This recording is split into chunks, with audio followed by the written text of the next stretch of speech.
Howdy folks, and welcome to what's going to be the first of the slightly longer vlogs that I'm going to be doing. What I'm going to do with these is I'm first going to give a summary of how I've been getting on with my DDP yoga for the week, and I'm then going to go on and answer any questions someone's asked that's slightly lengthier than a question that I would do for questions from the plank. The first one of those today is from Isabel, and it's all about the food plan. We'll be getting to that in a second. First of all, my week in DDP yoga has gone pretty good. So I tried Strength Builder for the first time this week. I did stand up for the first time a couple of weeks ago. I really want to incorporate both of those into my my workout schedule. I know I've mentioned before I have the target of hitting a handstand on Christmas Day. I need to get both of those down if that's going to happen, I think. And there's a couple of moves in there I'm not too good at yet. I'm not feeling particularly good about them today, I have to say. I did skip Diamond Cutter yesterday. If you watched the quick vlog I did on doing Strength Builder for the first time, I slipped on a wet kitchen floor just before I started that and really hurt my knee a little bit. It's feeling better today, so today I'm going to try doing Energy Red Hot Core this morning, and then about 6 o'clock in the morning, which for me is about 10 in the evening, I'm going to try hitting Diamond Cutter as well. And it's the first time I've done those three together, so that's going to be quite fun. So moving on to the question Isabel posted me on Facebook. She would like to know more information about the food plan that goes with DDP yoga. And I'm going to talk about the food plan, which is from the actual booklet itself. Now, not everyone who does the actual the yoga part of DDP yoga, if you like, actually follows the plan that's in the book. And I'm not going to go through everything that's in there. The main reason being that's not my IP. I don't have any ownership in DDP yoga. It's not my information to give away. What I would say to you is, if you're looking for information specifically on what specific foods you can eat unlimited amounts of, what specific foods you should limit, that information is available if you sign up to Team DDP Yoga. Now, signing up to Team DDP Yoga is completely free to do. There's a fantastic community there. I'm in the chat room myself most times, in fact. Sorry guys, impromptu jump cut in the video. Dave would like to say hi to everybody. Where was I? Yes. It's a good opportunity to give a shout out to a few people in the Team DDP chat room. Norm, September, Heidi, Erica, Katrina. Guys, it is awesome being in that chat room with you of an evening. You guys keep me going. I love hearing your stories about how far you guys are getting.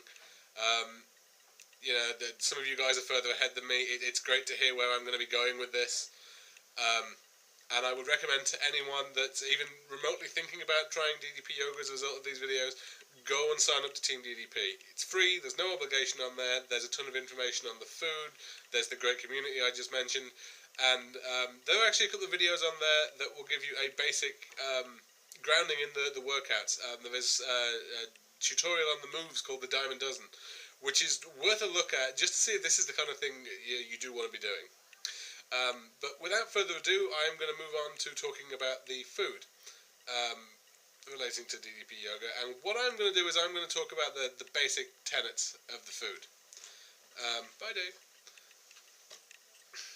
Excuse me while I get his tail out of the way. And if I look over to the side occasionally, sorry, I'm going to be using bullet points to talk about some of these. So the first point that I want to make in relation to what you should be doing food-wise, cut alcohol out of your diet. Whoa, guys, come back. No running away. Let me finish. Hear me out.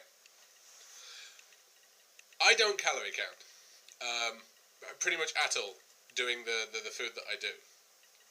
And I'm going to have posted a couple of pictures up on the blog here to go with this video. Go and look at those pictures, guys. That is me, over the course of 180 days, losing 103 pounds. I don't calorie count at all. But I know that alcohol contains a huge amount of calories. Beer, which you shouldn't be drinking anyway, because it's got gluten in it. We'll get to that in a second. Some beers have about 400 calories a pint. in them. Your calorie intake should be around whatever weight you want to be in pounds times 10 a day, more or less. 5 pints of beer, even 4 pints of beer, you're basically over that before you've had food.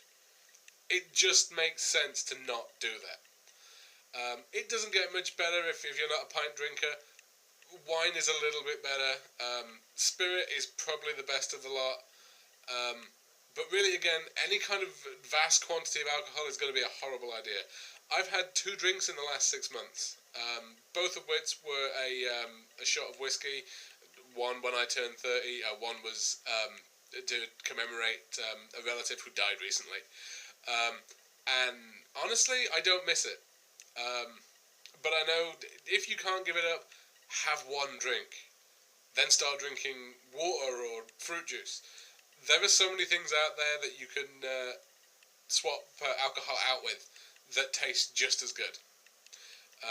But I'm not going to get evangelical on that one. I know some people out there don't do it. Some people out there can drink like a fish. It has no effect on their weight. I can't.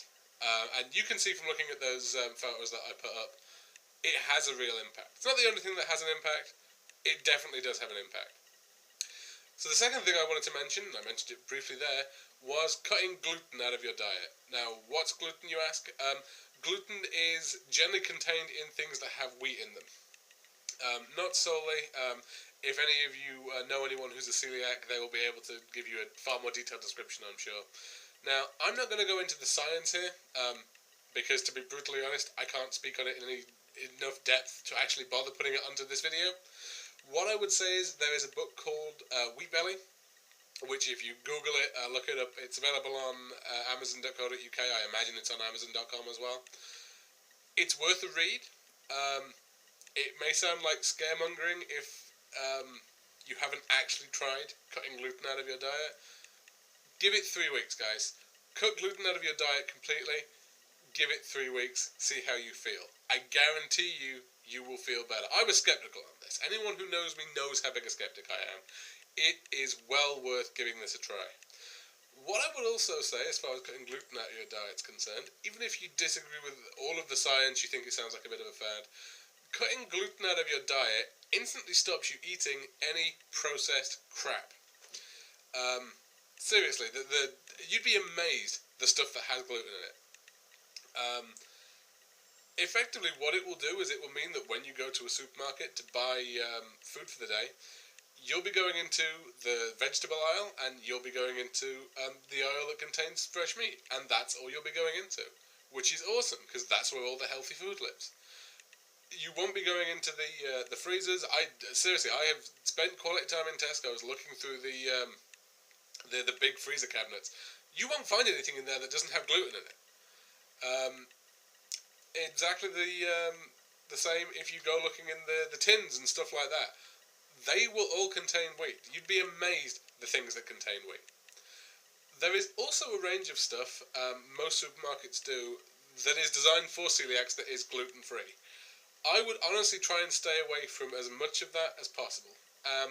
The reason being, let's take bread as a good example. Obviously, if you're not eating gluten, if you're not eating wheat, you're not eating bread. You can buy gluten-free bread, but it still has all the same problems from a nutritional standpoint that bread already has, which is, it's an okay carb, but it's a carb that you're getting with not a lot of nutrition to it, and actually not a huge amount of fibre, compared to something like, say, brown rice. Me personally, I love brown rice. Brown rice is the carb I usually have. If I'm having a carb with a meal, which is once, twice a day, depending on my workout load, I usually have half a cup of brown rice. Incidentally, if you don't have them already, a set of measuring cups, absolute godsend. I'm going to be talking about portion control a bit more in a minute, but they're worth looking into. So, the second thing, the third thing for those of you keeping score, no dairy. Now, specifically the one I would say to avoid like the plague is cow dairy, which will be most cheese, most milk you see in the supermarkets. Not all, we'll get to that in a second. I'm not going to argue the science here again, because I can't particularly, but I would say this. Go and look on the side of a milk bottle for what is actually contained in it.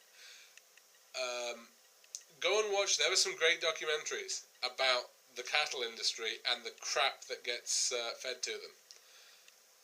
That is why you shouldn't be drinking milk. It's crap. Dallas actually describes it as cowpuss at one point on one of his podcasts, and that's about the best description you can give for it. It's just not good for you. And people don't think of milk this way. The milk industry has great PR for this kind of thing. Think of it the same way you're thinking of the processed crap that lives in the freezer cabinets I was just talking about. That is pretty much the level that milk is at. You want to be avoiding that as much as you possibly can. What I would say is, if you're one of these people who absolutely can't do without some kind of dairy in your life, there are alternatives. First of all, sheep and goat dairy are better. They're not ideal still. I mean, dairy is inherently quite a calorific thing. But you can get a good goat's cheese, you can get a good sheep's cheese. If you're looking, particularly the people who miss cheddar, sort of sandwich cheeses, that kind of thing, you can get decent sheep's cheese, which is a lot better than the cow's cheese. Or alternatively, if you want to cut that out entirely, but you still want something to put in your coffee or anything like that, if you're not giving up caffeine, some people do, I haven't personally. You can buy a good range of nut milks. Almond milk in particular, I love almond milk. It has a fantastic flavour. It goes really well in coffee. Rice milk is available also. I would be avoiding soy milk and stuff like that because I would avoid soy in general. Soy usually has gluten in it. Again, read the side of the bottle. In fact, I would advise that in general. Start reading the labels of the stuff you're buying. It's very, very illuminating. But those are the main tenets here. Get alcohol out of your diet, get gluten out of your diet, and get dairy out of your diet. Stick to that for 3 weeks. Ideally, the first 3 weeks you're doing DDP yoga, but if you just want to try the food plan first, stick to that for 3 weeks. Now, fair warning, you are going to have a withdrawal period. It's usually about a week, and it's going to feel like if you've ever stopped drinking caffeine or anything like that, or even if you quit smoking, you're probably going to get a few headaches. I find it always screws with my equilibrium. I don't quite know why. That will go away. And yeah, it's not going to feel pleasant. It never feels pleasant when you go through that kind of thing, guys. What I would say to you is this. Ask yourself why your body is going through that. Ask yourself what the stuff you were taking was doing to your system that makes this the reaction when you stop taking it. It's an addiction. You've been taking an addictive substance. Anyway, I'm not going to evangelize on that, even though I could. It's my blog and none of you can get away. Well, I suppose you could hit the pause button. Okay, I'll stop, but those are where I would really focus to start off with. Now, something else that's worth mentioning, artificial sweeteners. Usually I'm talking about stuff here like Diet Coke, Diet Pepsi. Let me give you a hint, guys. If it tastes like it's full of sugar, but it's got 1 or 2 calories a litre, it's probably horrible for you. I'm not going to go into the science particularly here, but you can go online and there is a ton of material. Grab a bottle of Coke, look at the actual artificial sweeteners that are in there, Google them and look at some of the side effects. One of them has the side effect of forming formaldehyde in your blood. Formaldehyde is the stuff they keep body parts in when they don't want them to rot. That's forming in your bloodstream as a result of you drinking this stuff. And I'm not talking like you have to drink 10 gallons a day for this to happen. I mean, this is happening if you drink a litre a day of this shit. You don't need that stuff. And honestly, you won't miss it. After 3 weeks, you can drink fruit juice. Like I say, I still drink coffee. A cup of black coffee is 6 calories a cup. And so long as you spend a couple of extra quid on the coffee, tastes awesome. But those are things you want to be cutting out. It would almost be healthier to drink a regular Coke. And I'm not recommending you do that either, because that's still full of sugar. But, moving on. The last thing I want to mention here is portion control. And again, not going to go into portion sizes here. But what I would say to you on a generic level is, especially if you start off weighing 375 pounds like I did, or even if you're a little bit lighter than that, your instincts as far as portion control are concerned are basically wrong. And let me give you a great example here. I'm sure a basic thing that everyone has probably made is some kind of tuna salad or some kind of pasta salad. And you probably used like maybe 5 tablespoons of mayo making this thing. Use one. Seriously. Next time you're making something like that, use 1 tablespoon of mayonnaise and see how far that goes. That's your portion control being off. Now again, not going to go into that much detail on this point, but think of it sensibly. If you're having brown rice, for example, as I say, but I love brown rice, it's an awesome carb. I have half a measuring cup of brown rice as a carb portion, and I honestly, I would actually say that's probably even a little bit too much. I could probably tone that down a tiny bit. If you're looking at something like meat, you know, a portion of meat is going to be like a single chicken fillet or something along those lines. What I would say is, if you start doing the food and you start controlling your portions and you're finding you're not eating enough and you want to start increasing the stuff you eat, just be sensible about the bit that you increase first. So, for example, if you're eating, you have, say, a portion of rice, a portion of chicken, and you have maybe some onion and some mushroom with it, and you eat it and you think, well, that was okay, but I don't think that's quite enough. That's actually something I do for breakfast. I'm very untraditional with my breakfast. You might think that's not enough to start my day. Fine. Try some more mushroom, try some more onion. Maybe add a different bit of veg to it. Maybe, have a glass of fruit juice before you have it. Increase the sensible things first. Don't start increasing the protein, don't start increasing the carb unless you really have no other option. And here's a hint, you never don't have another option. That, and again, if you think I'm absolutely full of crap, if you think everything I'm saying is completely off base, go and look at the photos I posted with this blog. That was 6 months of this, and at least to start off with, working out for about 25 minutes a day, 3 days a week. Anyone can do that. I'm not posting these to show that I'm spectacular and special in some way. I'm not. I am the least spectacular person when it comes to this stuff. If I wasn't, I wouldn't have been 375 pounds when I've started. This stuff is not difficult to do. You just have to start doing it. Anyway, I'm going to stop evangelizing now. I could do this all day. If any of you have any questions about anything I've asked, please put it in the comments, post it on my Facebook page, post it on the YouTube comments if that's easier for you. I will attempt to answer any questions that come up. The video I'm going to do next week will be more focused on the actual DDP yoga itself. I'm going to be talking about the increases in flexibility I've got from it, where I've come to, where I started. There will be some more photos like the ones I've got posted, but there'll be me in all kinds of interesting poses. There's a promise for you. Anyway, folks, I'm out. I gotta go and get my energy and red hot core on. I will speak to you guys in episode 2 of Questions from the Plank, which it will also be another question from Isabel. I will see you guys then. Peace. I'm out.